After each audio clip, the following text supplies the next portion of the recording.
I'm bored. Wonder if I can find some games off Metacritc to play or something. World of Warcraft, maybe a racing game. Oh!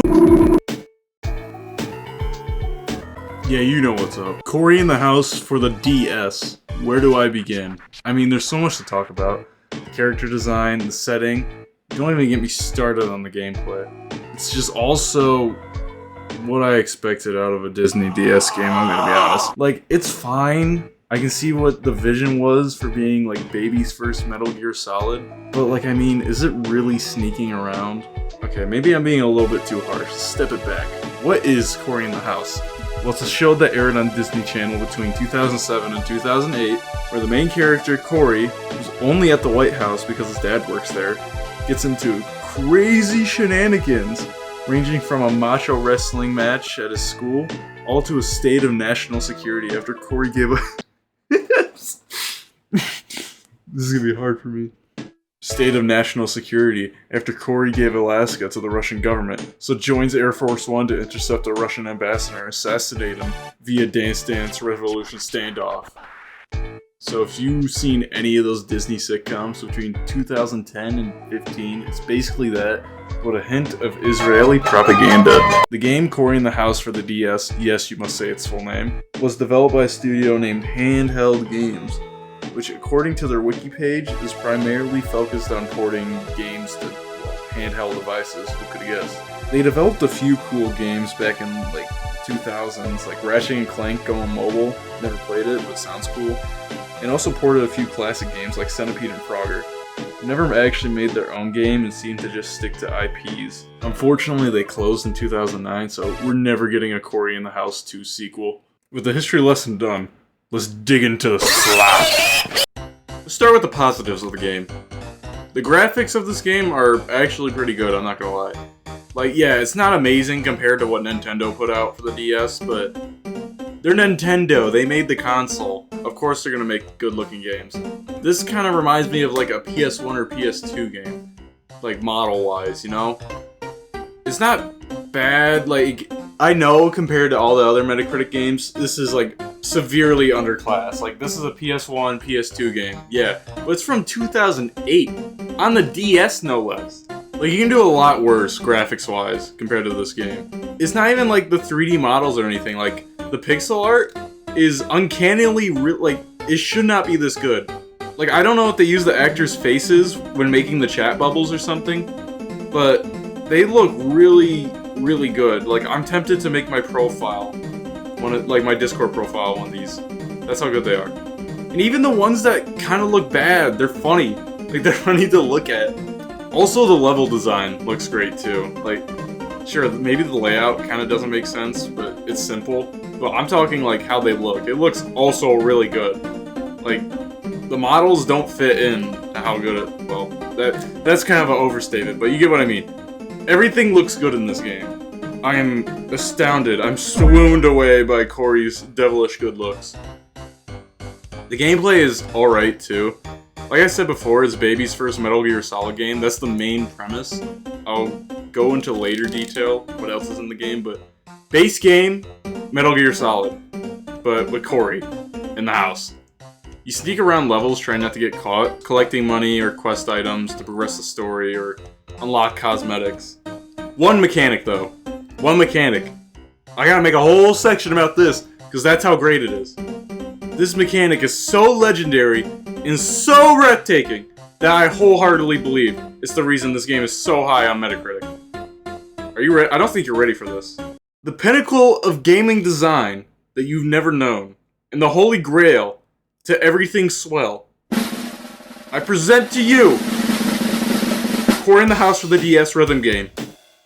For the DS. Like, this game has 2 games in one for being 500 megabytes. I know.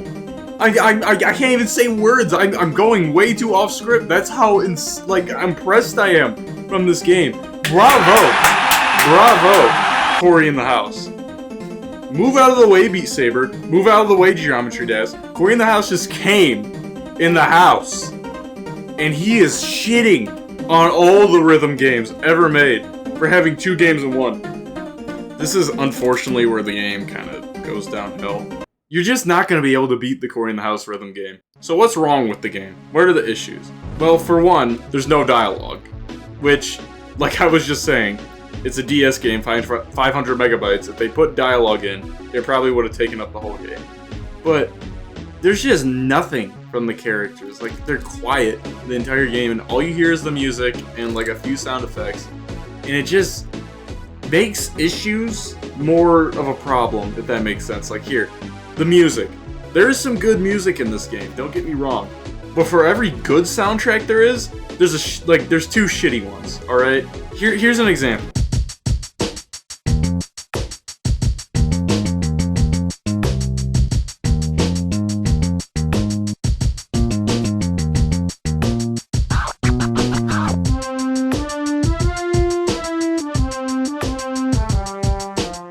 But then you got soundtracks like these.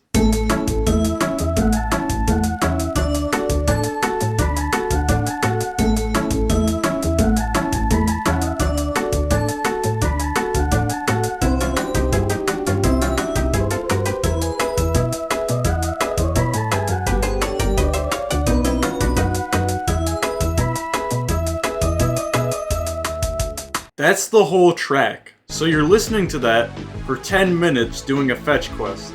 Now you can kind of see how that's annoying. Which in turn comes back around to the dialogue of the characters.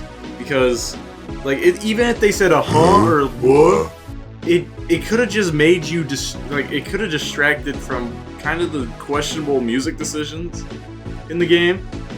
And since I'm talking about the characters again, none of them do anything. They're all so boring.